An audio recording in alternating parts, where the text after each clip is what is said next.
wat hy uitverkies het. Aan hulle het hy na sy lyding deur talle tekens getoon dat hy leef. Toe hy oor 'n tydperk van 40 dae aan hulle verskyn en met hulle oor sake van die koninkryk van God gepraat het. Terwyl hy met hulle saam geëet het, het hy hulle beveel: moenie uit Jerusalem weggaan, maar bly wag op die Vader se belofte wat julle van my gehoor het. Want Johannes het wel met water gedoop, maar oor nie baie dae sal julle met die Heilige Gees gedoop word. Toe hulle bymekaar was, het hom gevra: Here, gaan nie in hierdie tyd die koninkryk van Israel weer oprig?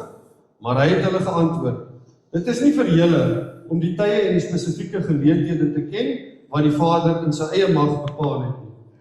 Maar julle sal krag ontvang wanneer die Heilige Gees oor julle kom. En julle moet my getuies wees in Jerusalem, in die hele Judea en Samaria tot aan die einde van die aarde. Toe hy dit gesê het, is hy opgeneem terwyl hulle toe kyk en 'n wolk het hom uit hulle gesigsveld weggeneem. Terwyl hulle, soos hy weggegaan, stip na die hemel bly kyk, staan daar met eens 2 mans met wit klere by hulle en vra: Galileërs, waarom staan en staar julle na die hemel? Hierdie Jesus, wat van julle na die hemel weggeneem is, sal net so terugkom, soos wat julle hom na die hemel sien weggegaan. Dankie Benny.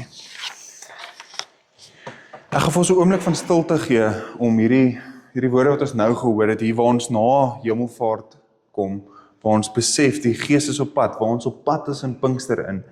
Ek gaan vir ons 'n oomblik van stilte gee, dan gaan ek vir ons die foto en die seëngroet doen.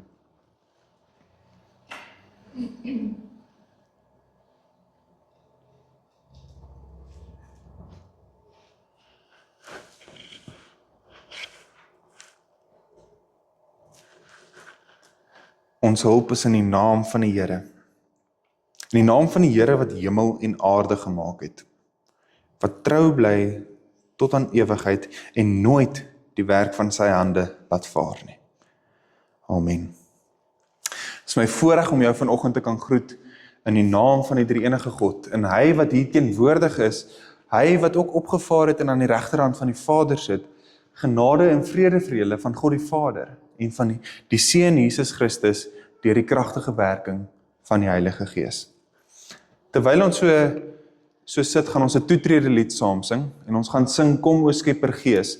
En hierdie gedeelte in hierdie lied moet ons spesifiek onthou, ons betree nou die tyd van Pinkster waar ons die Gees, weet die Gees is op pad, waar ons herdenk dat die Gees gekom het en so is hierdie lied dan ook baie gepas vir vandag.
Ons beweeg dan nou aan na ons tweede lesing vir die dag toe, hier uit die psalms uit. Ons gaan 2 psalms saam lees en ek wil jou vra vir die eerste psalm, Psalm 47, so hoe dit gaan werk is, ons gaan die psalm lees, dan gaan ons 'n lied sing, dan gaan ons 'n psalm lees, dan gaan ons 'n lied sing. So Christella gaan vir ons die eerste psalm lees, Psalm 47, julle kan sit en bly terwyl sy lees, en sodra ons dan begin sing, dan kan julle opstaan en bly staande bly vir die tweede psalm en die tweede lied daarna. So Christella, ek gaan vra dat jy vir ons Psalm 47 lees. Die musiekleier van die Koragiete, 'n psalm. Al julle volke, klap hande, juig tot eer van God en jubelkrete. Want die Here, die Allerhoogste, is ontzagwekkend, 'n groot koning oor die hele aarde. Hy onderwerp volke aan ons, nasies onder ons voete. Hy kies vir ons erfgrond, die trots van Jakob wat hy liefhet, Sela. Onder gejuig bestyg God die troon. Die Here bestyg dit onder die geluid van 'n ramshoring. Besing God, besing hom, besing ons koning, besing hom. Want God is die koning van die hele aarde. Sing 'n lied wat onderrig. God regeer oor nasies. God sit op sy heilige troon. Die vooraanstaandes van volke kom bymekaar by die God van Abraham, want aan God behoort die skulde van die aarde. Hy is hoog verhewe. Kom. Ekskuus. Kom ons staan.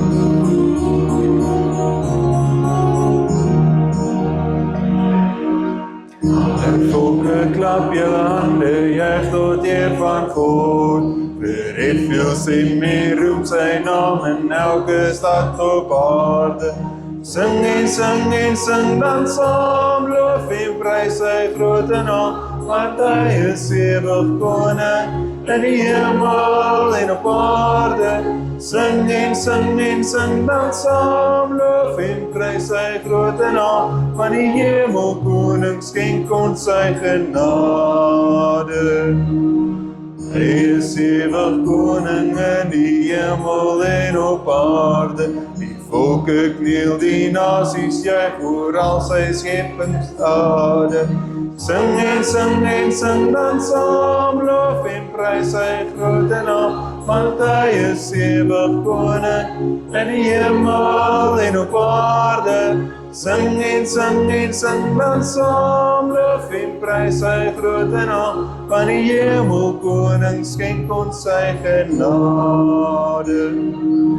Ons gaan in sy woning en hy roep ons almal saam. Die skare juig en horings blaas, ons almal roep sy naam. Sing en sing en sing dan saam, loof en prys sy grote naam, want hy is ewig koning in die hemel en op aarde. Sing en sing en sing dan saam, loof en prys sy grote naam, want die hemelkoning skenk ons sy genade. Want die hemelkoning skenk ons sy genade. Terwyl julle so staan, gaan Rutia vir ons Psalm 93 lees. Die Here regeer, hy is met majesteit bekleed.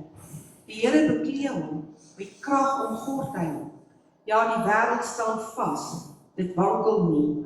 Die troon staan vas van vroeg af, U is van ewigheid af. Seestrome het hulle verhef, Here. Seestrome het hulle stem verhef. Seestrome verhef hulle golfslag. Magtiger as die gedreun van baie waters. As die branders van die see is die Here, magtig in die hoogte. U bepalings is baie betroubaar.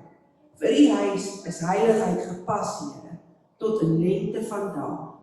Ons gaan dan so saam staan, dan sing ons koning kom van Juanita.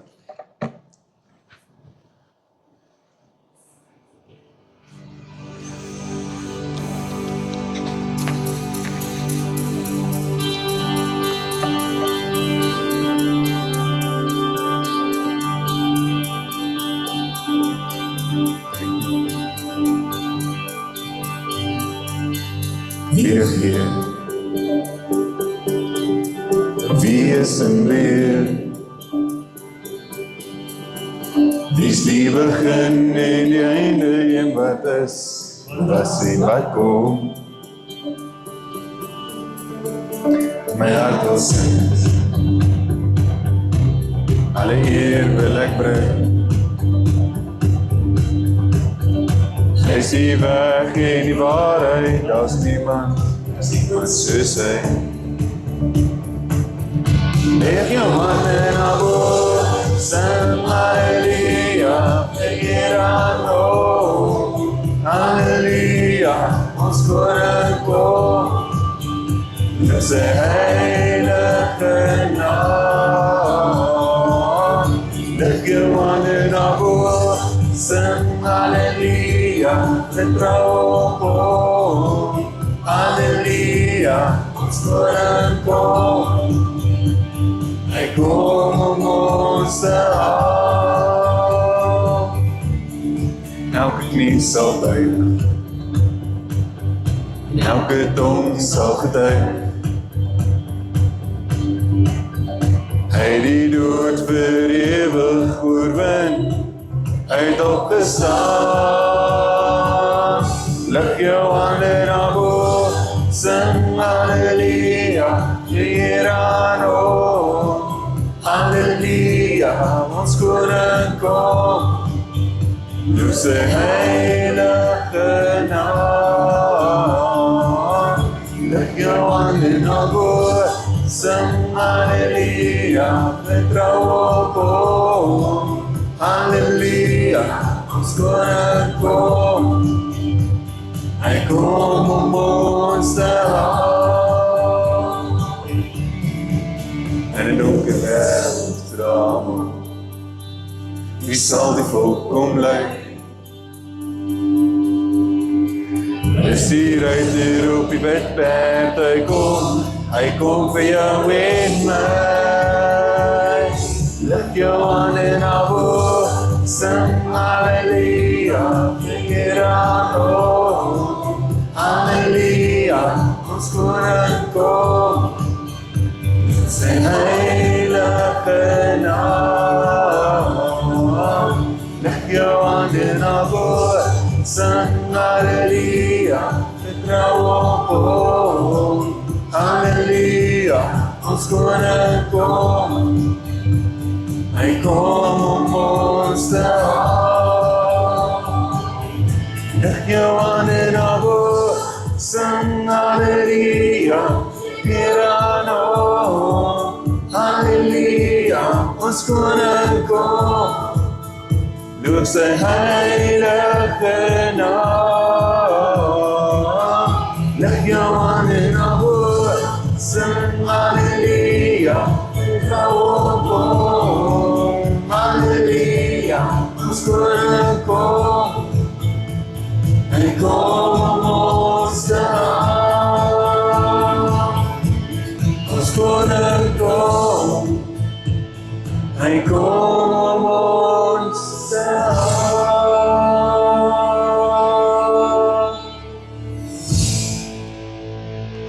Baie dankie, julle kan maar sit. Ek wil vra dat die kinders so lank vir my vorentoe kom. Julle kan vir my weer hier voorkom sit. Die kinders asseblief.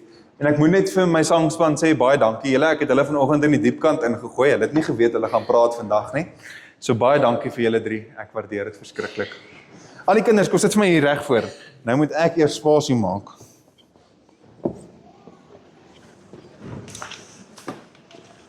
Ons maak so. Oei, jette, nou het ek moeilikheid gemaak. Ok, ek sal daai nou kom fix as ons terug is. Dis my skuld.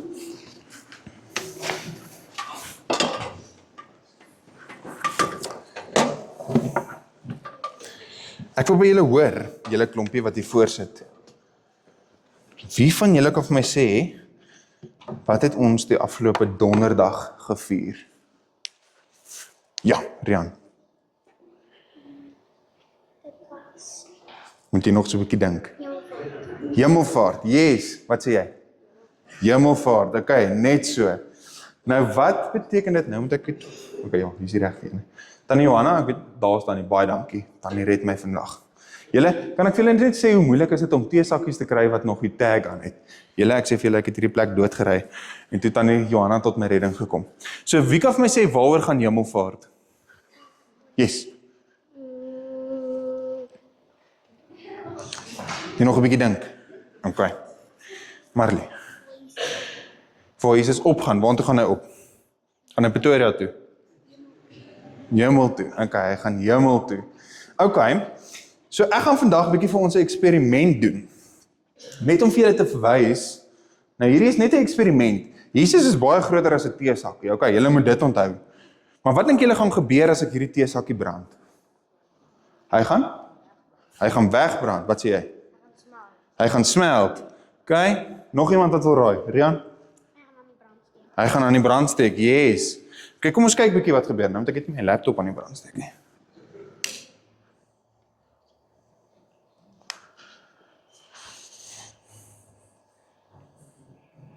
Dop, julle moet nou mooi kyk. Eers nou hoop ek dit werk. Daar val hy wragtig. Daar gaan hy. Ja, nou hoekom? Wat dink julle? Wat nou? Hy vlieg. Asai. Nie worry nie, dit is baie koud vir die mense wat bekommerd is oor die mat. So julle, dit is net om te wys, Jesus het opgegaan na die hemel toe. Okay.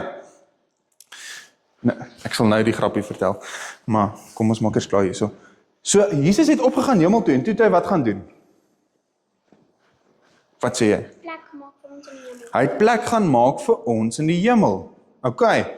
So, Jesus het hier opgegaan, jy het net nou gesê hy het gevlieg. Amper so iets. Hy het opgevaar na die hemel toe. Ja, wat sê julle? Katrein? Hy is lief vir kinders. Hy is lief vir kindertjies. Ja, en dis hoekom hy opgegaan het om vir julle almal plek te maak, nee. Dis hoekom hy opgegaan het. Hy het gegaan en hy het vir ons gaan plek maak, maar toe hy daarbo is, toe sê hy gaan vir ons die Heilige Gees afstuur. Okay. So, dis wat julle moet onthou. In hierdie week herdenk ons, Jesus het opgegaan na die hemel toe. Hy het gaan sit by die Vader. Hallo Marley, ek sien jy waai vir my. So, Jesus het opgegaan en hy het gaan sit by die Vader en daar gaan hy vir ons plek regmaak, sodat wanneer ons eendag by hom is, dat ons 'n kamer het om in te bly. Okay. So wat het Jesus gedoen? Wat het ons donderdag herdenk? Sê vir my weer. Hemelvaartdag. Hemelvaartdag, ja. En wat het Jesus gedoen op hierdie dag? Hy het opgevaar hemel toe. Wat sê julle? Stem julle saam? Okay. Net so, ja.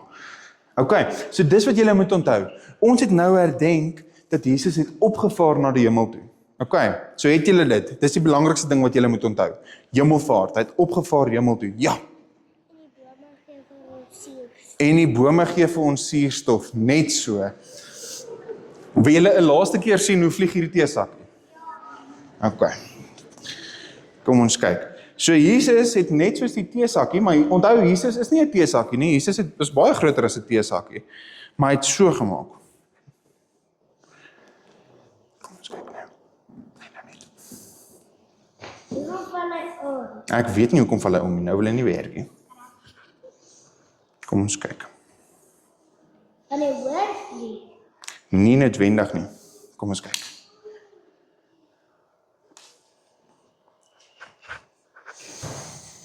So dis wat julle moet onthou. Jesus het opgegaan na die hemel toe. Maar hy vlieg nie. Sê weer?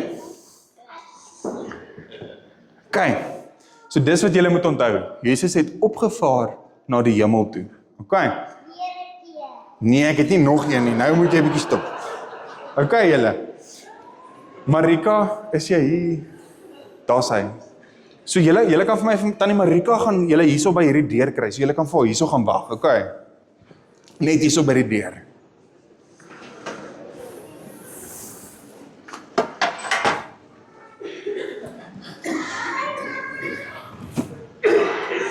Julle, nou moet ek julle vertel, die eerste keer toe ons hierdie eksperiment gedoen het, toe doen ons dit in Namibië. En ons is daar met 'n uitreik gewees onder die Boesmans in. En een van my vriende doen hierdie. Moet ek dit gou so maak? Okay. Gee my 2 sekondes. Dit is 'n interview. Nou, daar is weer alles weer terug na normaal toe. Maar in 'n geval, soos ons in Namibië en ons doen hierdie toertjie science eksperiment met die kindertjies. Jesus, en hulle verstaar hulle self so. En my kollega verduidelik so mooi, Jesus gaan opvaar na die hemel toe. En maar dis waar dit stop, soos wat ek ook nou vandag gestop het. Julle, maar daai teesakkie kom net so weer terug. En daai ou spartel so en hy sê soos, en hy kom weer terug vir ons ook. So dit is ook deel van die hele eksperiment, so mense dit kon doen. Ek sê vir julle, ons het onsself stikkend gelag vir daai hele ervaring. Sal dit vir nooit in my lewe vergeet nie. Ek gaan dan vir ons aangaan na ons skriflesing vir vandag toe. En ons skriflesing vir vandag, ons hoofteks, as ek dit nou so kan noem, kom uit Efesiërs uit. Uit Efesiërs 1 uit, en ons gaan van vers 15 af saam lees, dat ek het 'n slukkie water hier gryp. En ons gaan in hierdie brief sien hoe Paulus 'n gebed toebid, maar ook hoe hy vir ons iets kom sê oor God wat regeer. So gaan vir ons saam lees Efesiërs 1 vanaf vers 15 tot 23. Maar voordat ons lees, kom ons buig hoofde en bid saam. Almagtige God, Here, dankie. Dankie dat ons kan lag in die kerk ook. Dankie dat ons kan weet, U is 'n God van vreugde, Here. U is 'n God van vrede en 'n God van liefde. Dankie vir die onskuld van kindertjies, Here, wat ons hier voor kan sit en kan hoor hoe hulle in hulle eie wêreld leef, Here.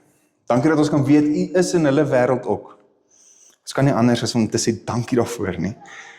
En Here, hier waar ons aan die begin van Pinkster sit, wil ons kom vra dat U Gees sal stuur om by ons te wees. Dankie dat ons al reeds kan weet dat die Gees reeds by ons is ook. Maar dankie dat ons kan weet dat ons ook kan vra dat U die Gees sal stuur om ons te lei, om die woord vir ons te kom oopbreek, sodat ons kan hoor dit wat ons vandag moet huis toe vat, Here. Dankie dat ons dit ook nie net kan hoor nie, maar dat ons dit kan gaan uitleef in ons lewe.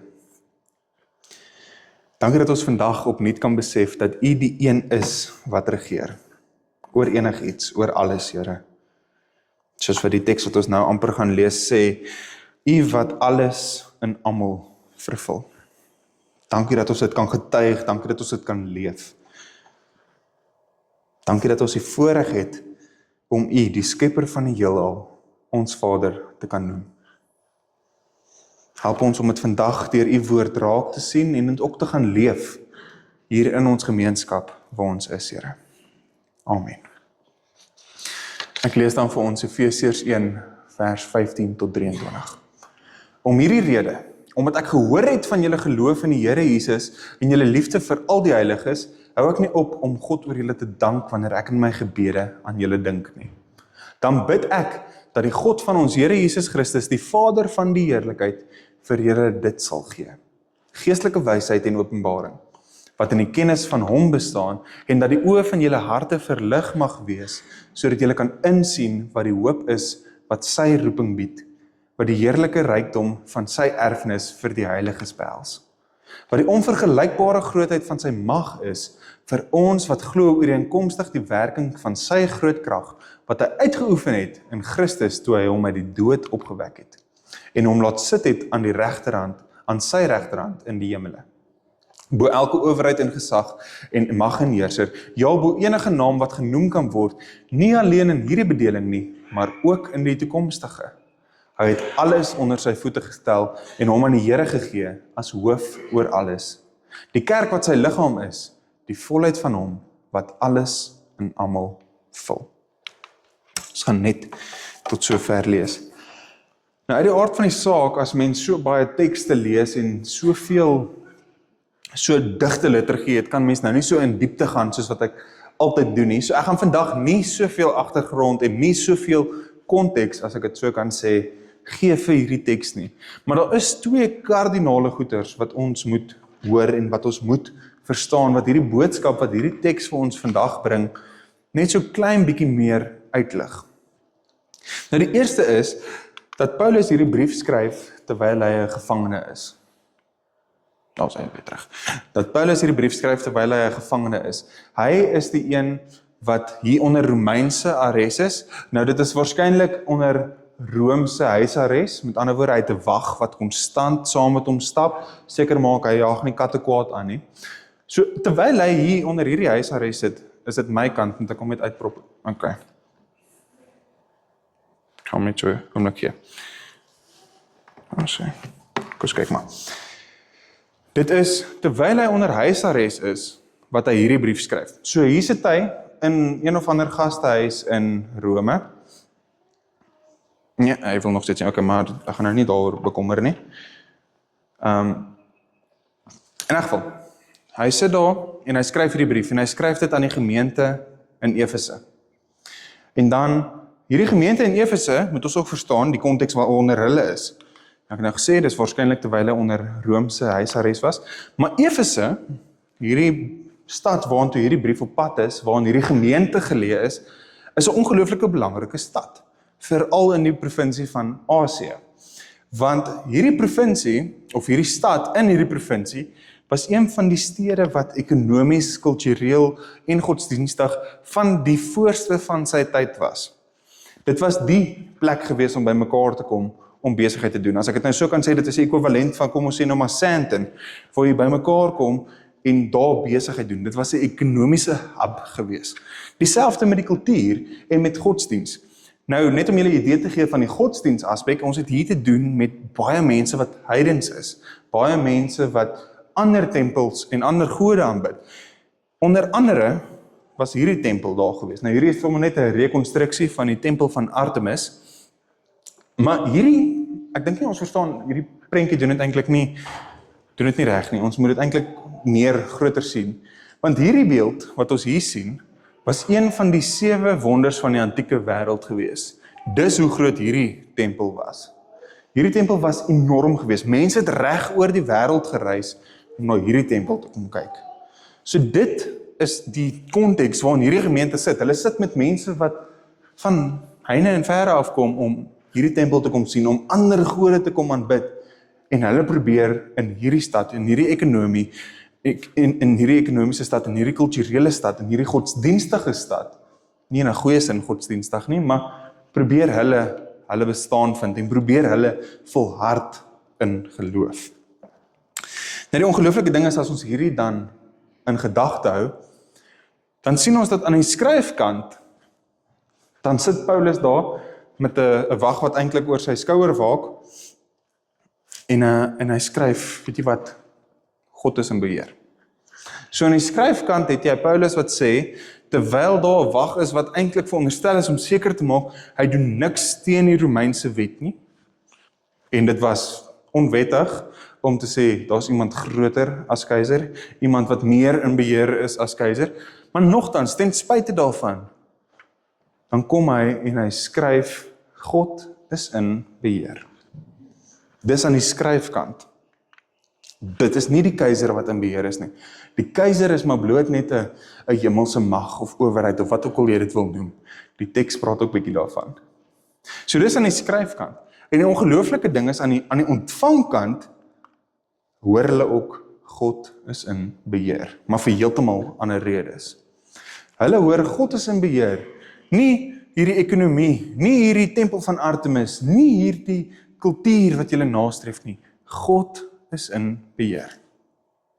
So dis wat hulle hoor aan die ander kant, weer eens vir heeltemal teenstrydige, uiteenlopende redes, hoor hulle God is in beheer.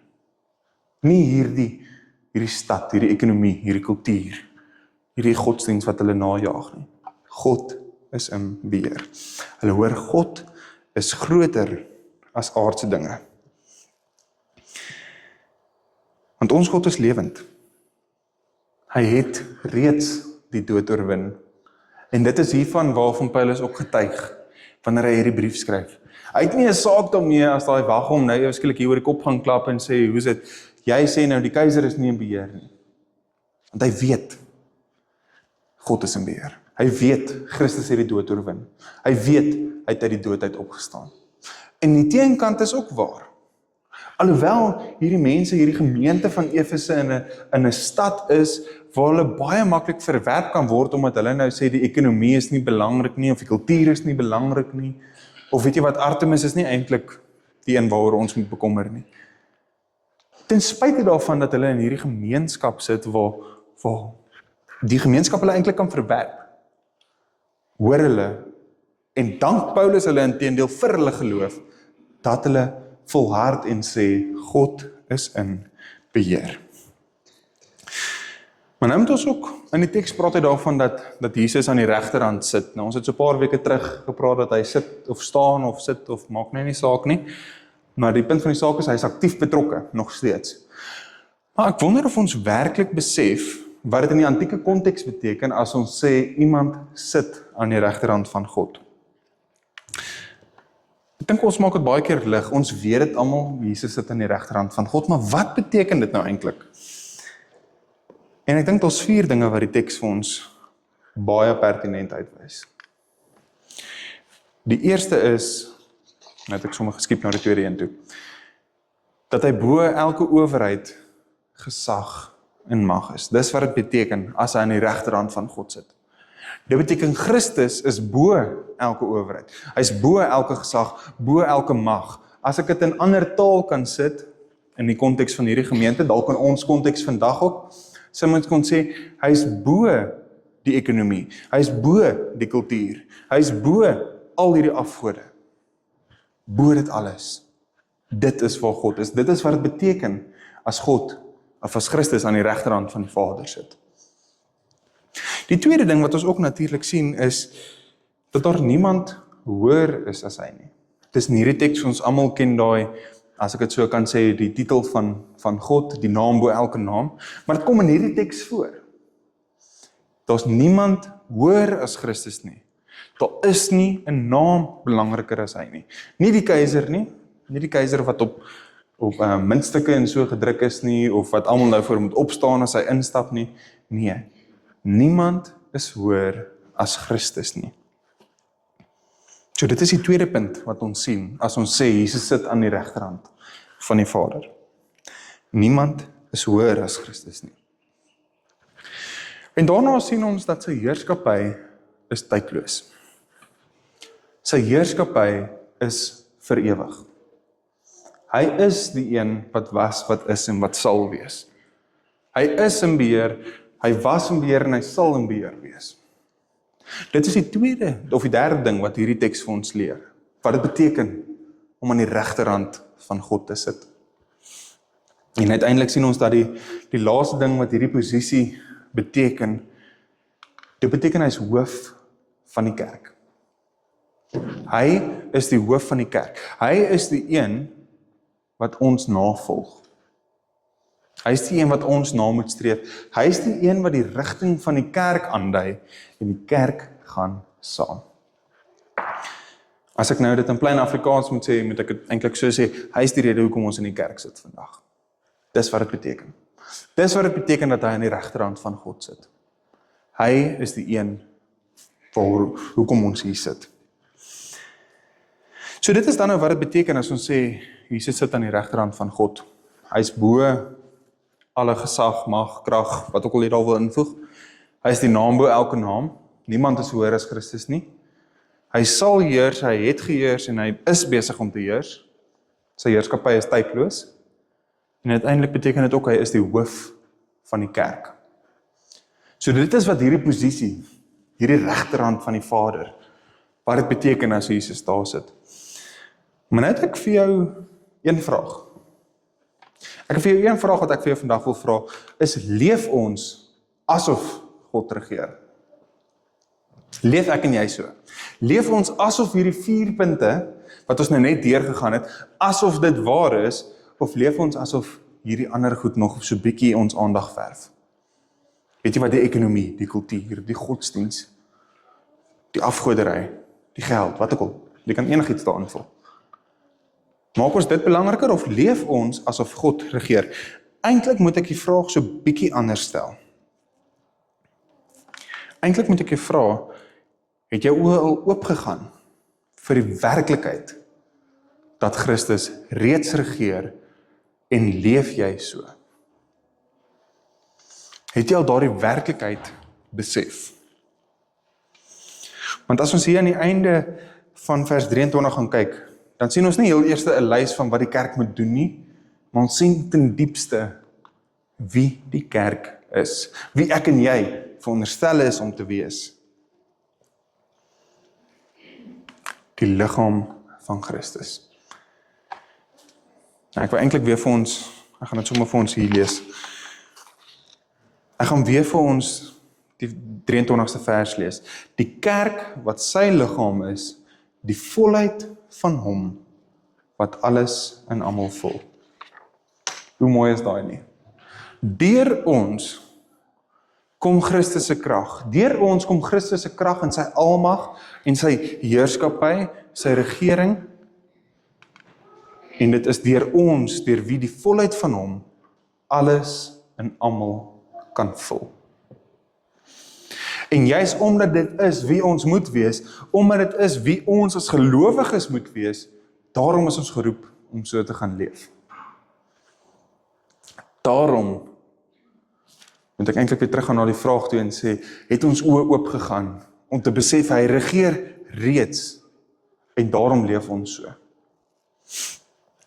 En die ongelooflike goeie nuus is dat Hemelvaart nie vir ons sê dat wanneer ons lewe eendag reg is, dan sal Christus regeer nie.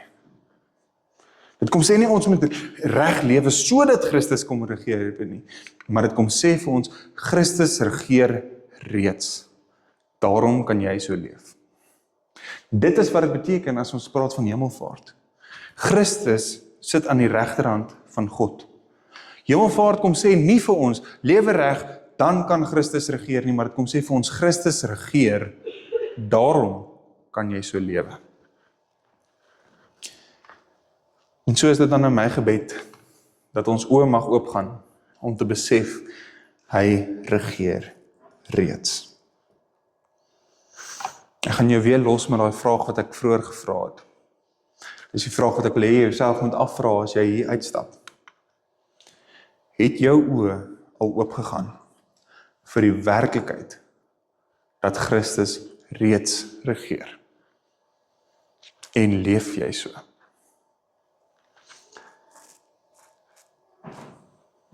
Leef jy so? Kom ons bid saam. Here God van almag en God van krag, wat 'n voorreg is dit nie, dat ons vandag kan hoor, dat U werklik regeer nie. Dat U nie wag dat ons lewe reg is, sodat U eendag kan regeer nie, maar dat U reeds regeer en dat ons daarom kan lewe, want U regeer, Here. Dankie dat ons opnuut kan besef wat dit beteken om te sê dat die Seun aan die regterhand van die Vader sit. Dat dit nie 'n goedkoop titel is nie, maar dat dit werklik iets beteken in ons lewe vandag self, net soos wat dit in die gemeente van Efese was, Here. Help ons om te leef, want U regeer. Help ons om nie vasgevang te raak in die aardse dinge nie, dinge wat nietig is eintlik sonder U, Here. Het help ons om nie vasgevang te raak in ons eie koninkrykie, wat ons probeer opbou nie, maar om eerder te fokus op dit wat U wil hê ons moet doen, en op U koninkryk te fokus, want sonder U is ons niks. Here, en help ons om wanneer ons bietjie die pad byste raak, en dit gebeur so maklik, en dit gebeur met almal van ons, Here, help ons dan om weer terug te draai na U toe. Om terug te kom na U toe. Dankie dat ons kan vier in hierdie week wat kom, waar ons vandag begin met Pinkster. Dankie dat ons kan vier dat U hier by ons is, dat U ons leer en dat U ons lei, om weer terug te kan kom na U toe, Here. Dankie dat ons kan uitsien na hierdie week, waar ons opnuut U Gees beleef, U Gees van leer en U teenwoordigheid voel hier by ons, Here. Help ons om dit nie net te hoor nie, maar om dit ook te leef. Ons leef dit in U groot en heilige naam. Amen. Ek wil jou uitnooi om saam met my op te staan vir ons slotlied. Neem my lewe, laat dit Heer. Dan kan julle staande bly, dan gaan ek vir ons die laaste gedeelte vir die dag lees, die 5de gedeelte vir die dag. So kom ons staan, dan sing ons slotlied saam.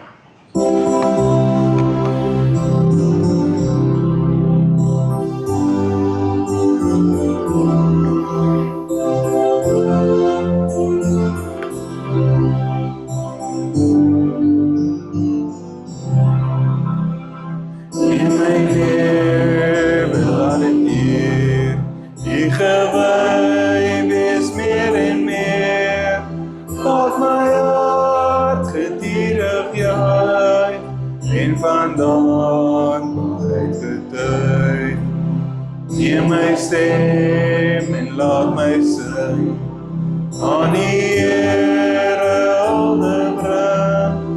Laat my mond die boodskap dra, ons sal vind wat na U vra. Maak my hart vir U tot roem, die Gees wat in my woon. Nog gevoel en naam, altyd naam, se raad. Voordat ek die seën dan vir ons gaan uitspreek, gaan ek vir ons die laaste gedeelte saam lees. Lukas 24 vers 44 tot 53. En let op hoe hierdie skrifgedeelte en eintlik al die tekste vandag ons uitdaag om te gaan leef. Om dit te gaan leef, om dit nie net te besef nie, om nie net te besef dat God regeer nie, maar om dit te gaan leef en dit te gaan getuig. Daarna het hy vir hulle gesê, dit was my woorde wat ek tot julle toe gerig het, toe ek nog saam met julle was, dat alles wat in die wet van Moses en in die profete en die psalms oor my geskryf is, vervul moet word. Daarop het hy hulle verstand daarvoor geopen om die skrifte te verstaan en vir hulle gesê, so staan daar geskryf, dat die Christus moet ly en op die 3de dag uit die dood opstaan. En dat in sy naam bekering tot die vergewing van sondes aan alle nasies verkondig moet word. Julle moet by Jerusalem begin en getuies van hierdie dinge wees. En kyk, ek sal die belofte van my Vader na julle stuur, maar bly julle in die stad sodat julle met krag uit die hoogte toegerus word. Daarna het Jesus hulle uit die stad gelei tot by Betanië. So mag jy vandag, hier waar jy staan, besef, mag jy uitgaan, en nie in Jerusalem begin nie, maar mag jy hier in Delmas begin. Mag jy begin hier om te leef asof God regeer, want hy doen reeds. Die genade van die Here Jesus Christus en die liefde van God en die gemeenskap van die Heilige Gees sal by julle elkeen wees. Amen.